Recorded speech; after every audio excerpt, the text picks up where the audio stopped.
बिस्मिल्लाहिर्रहमानिर्रहीम। अस्सलाम वालेकुम स्टूडेंट्स। आज का हमारा टॉपिक है the simple pendulum which is the second application of simple harmonic motion. Now what is simple pendulum?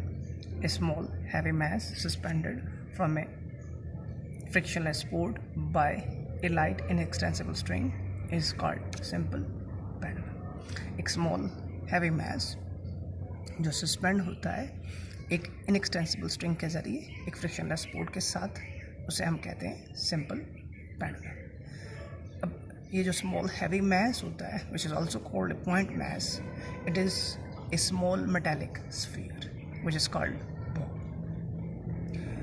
अब now we consider a small bob of mass small n is attached to an inextensible string of length L which is attached with a frictionless support as shown in the figure.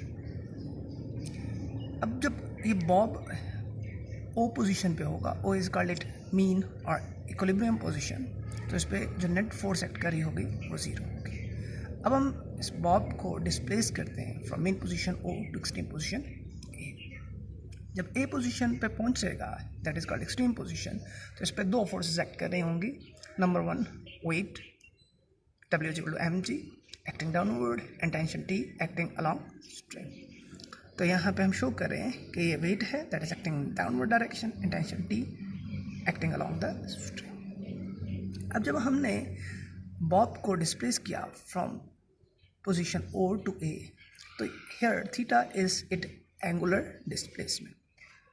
अब यहाँ से हमने ये line extend की, तो यहाँ पे अगर ये एंगल थीटा है तो यहाँ पे भी एंगल थीटा होगा।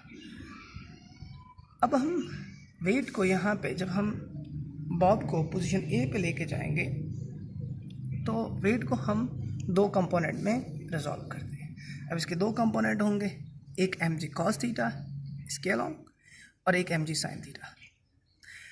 mg cos theta is called radial component and mg sin theta is called tangential component. Why mg sin theta is called tangential component?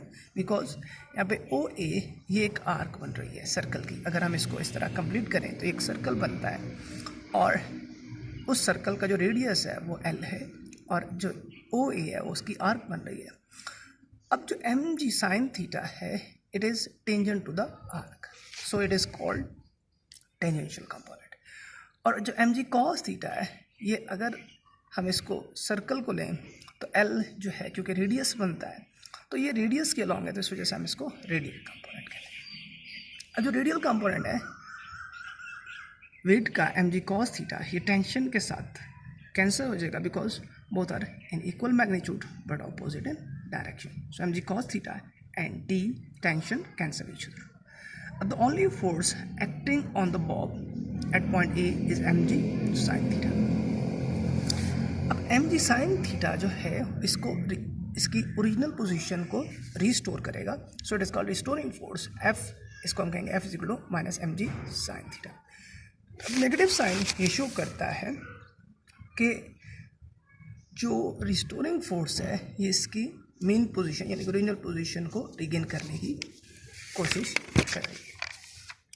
अब अगर थीटा जो है वो बहुत स्मॉल हो तो then sine theta is approximately equal to theta. तो यहाँ पे हमारे पास जो रिलेशन आ जाएगा F is equal to minus mg theta. अब हमें ऑलरेडी पता है S is equal to R theta होता है। हेयर अगर ये हमारे पास सर्कल है, this one is arc length, radius and theta, तो then S is equal to R theta. But now in our case, यहाँ पे जो सिंपल पेंडुलम के केस में जो हमारे पास S है that will be equal to its linear displacement x, and जो रेडियस है वो इस लेंथ ऑफ द स्ट्रिंग की इक्वल है L and theta is the angular displacement. तो यहाँ पे S जो है वो x की इक्वल है और R L की इक्वल है बिकॉज लेंथ रेडियस की इक्वल है और जो लीनियर डिस्प्लेसमेंट है x that will be equal to arc length. तो ये रिलेशन अब हो जाएगा x equal to L theta. तो यहाँ से हम थीटा की वैल्यू निकालेंगे, L इधर आके डिवाइड हो गया तो theta is equal to x over L। Now हम इसको इस इक्वेशन में पुट करेंगे F is equal to minus mg theta. तो theta is equal F is equal to minus mg x over L। इसको फर्दर हम लिखते हैं F is equal to minus mg over L into x। अब यहाँ पे ये जो mg ओवर एल है इज अ कांस्टेंट, ठीक है। तो अब यहाँ पे इसको हमने इक्वेशन नंबर 1 कह दिया।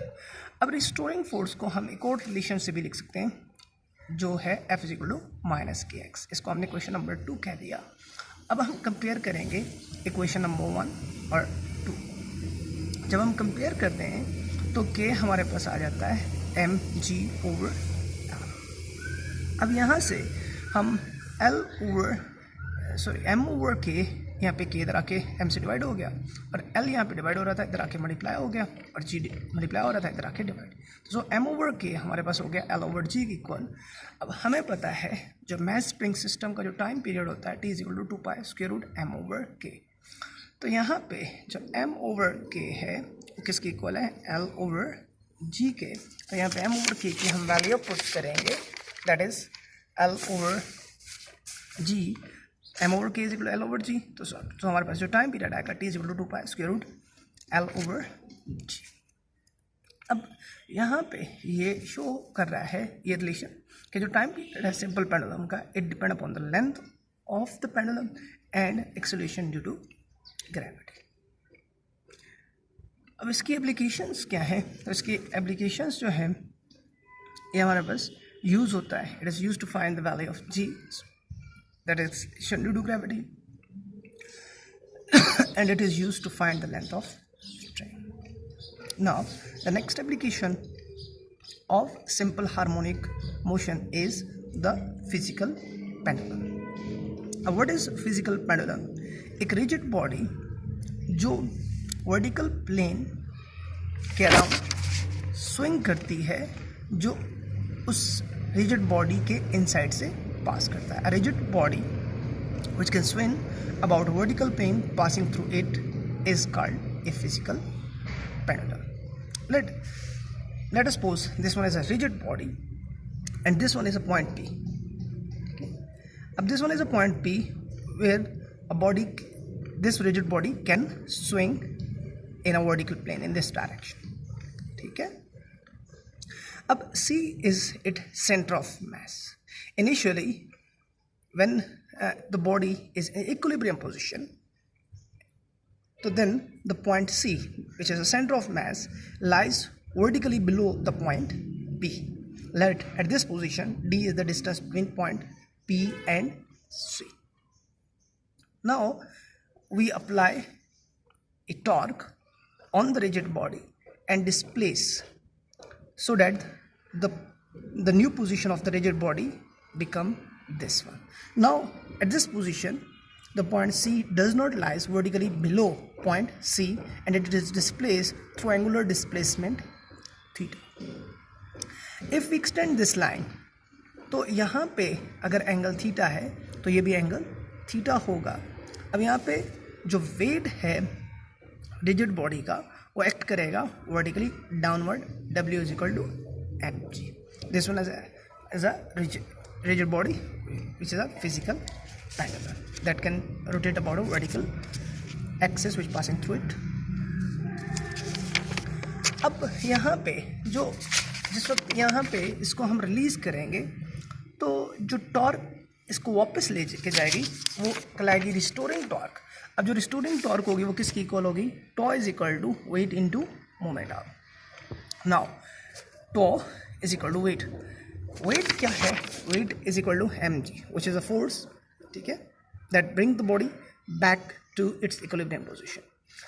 Why d sin theta is the perpendicular distance between the line of action of force and point of rotation. अब यहाँ पे हम इसको हम अगर सॉल्व करें तो ये हमारे पास d cos थीटा होता है और ये हमारे पास d sin थीटा होता है. तो ये यहाँ पे इन दोनों के दरम्यान परपेंडिकुलर डिस्टेंस है, तो moment arm is the perpendicular distance between point of rotation and line of action of force. तो यहाँ पे जो मोमेंट आर्म आ गया that is d sin theta, तो tau is equal to minus M G d sine theta. तो tau is equal to minus M G d sine theta. अब अगर थीटा बहुत स्मॉल हो तो sine theta is approximately equal to theta, तो therefore tau is equal to minus M G D theta. अब हमें ये भी पता है कि जो रिस्टोरिंग टॉर्क होती है उसको हम इस रिलेशन से भी लिख सकते हैं, torque equal to minus k theta. अब इसको हम इक्वेशन नंबर 1 कहते हैं और इसको हम इक्वेशन नंबर 2 कहते हैं। तो हम कंपेयर करते हैं इक्वेशन नंबर 1 एंड 2। तो minus k theta is equal to m G D theta. तो here m G D theta minus k theta is equal to m G D theta. अब theta theta से cancel हो गया, k is equal to minus M G d आ गया। तो यहाँ पे हमने के की वैल्यू फाइंड आउट कर ली। अब हम मैस स्प्रिंग सिस्टम के टाइम पीरियड से कंपैरिजन करके फिजिकल पेंडुलम का टाइम पीरियड निकालेंगे। In the case of mass spring system time period is T is equal to 2 pi under root m over k. But in the case of rigid body or rotation, mass की जगह पे जो role play करता है that is moment of inertia. I is the moment of inertia of this rigid body. तो जो हमारे पास यहाँ पे हम इस मैस स्प्रिंग सिस्टम के टाइम पीरियड से ड्राइव करेंगे फिजिकल पेंडुलम का टाइम पीरियड, तो वो आ जाएगा T is equal to 2 pi square root I over K. We only replace mass with the moment of inertia because moment of inertia play the same role in angular motion as mass play in the linear motion. So we replace only mass with moment of inertia. अब यहाँ से हम इस equation से k की value यहाँ पे put करेंगे तो t is equal to 2 pi square root I divided by M ji D. So this equation will give the time period of the physical pendulum. This show that कि जो time period है वो depend करता है moment of inertia I of the rigid body, m mass of the rigid body, g acceleration due to gravity, d distance between the point of rotation and center of mass. अब हम इसका square लेते हैं, तो हम जब square लेंगे तो हमारे पास जो रिलेशन आएगा टी स्क्वायर फॉर 2 का स्क्वायर 4 पाई स्क्वायर, यहाँ पे स्क्वायर रूट था, square root square cancel I over M ji D. यहाँ से हमने आई निकाला तो आई क्या होगा टी स्क्वायर एम जी डी ओवर 4 पाई स्क्वायर। तो यहाँ से हम रिजिड बॉडी का moment of inertia find out कर सकते हैं। अब जो सिंपल पेंडुलम है it is the special case of physical pendulum. ठीक है, simple pendulum is a special case of physical pendulum. तो यहाँ पे हमारे पास जो रिलेशन है in the for the physical pendulum T is equal to 2 pi under root I over M ji D. अब अगर एक बॉडी सस्पेंड हो एक स्ट्रिंग जिसकी लेंथ एल है तो हमारे पास जो मोमेंट ऑफ इनर्शिया होता है I is equal to M L square हो जाता है और डी एल के इक्वल हो जाता है। तो यहाँ पे हम वैल्यू पुट करते हैं आई की जगह पे एम एल स्क्वायर और डी की जगह पे एल। तो T is equal to 2 pi M L square over M G L square से कैंसिल हो गया तो हमारे पास आ गया T is equal to 2 pi under root L over जी। तो this is the relation for the time period of simple pendulum. The simple pendulum is a special case of physical pendulum. अब यहाँ पे equivalent of length of simple pendulum, जो simple pendulum की जो length आई है ये किसके इक्वल है, तो हमें पता है time period of the simple pendulum T is equal to 2 pi square root L over g है और time period of the physical pendulum है T is equal to 2 pi under root I over M ji D. हम इन दोनों equation को compare करते हैं तो जो हमारे पास रिलेशन आता है L over g is equal to I over M ji D. G g से कैंसिल हो गया, L is equal to I over M D. This is the equivalent of length of simple pendulum, L is equal to I over M D.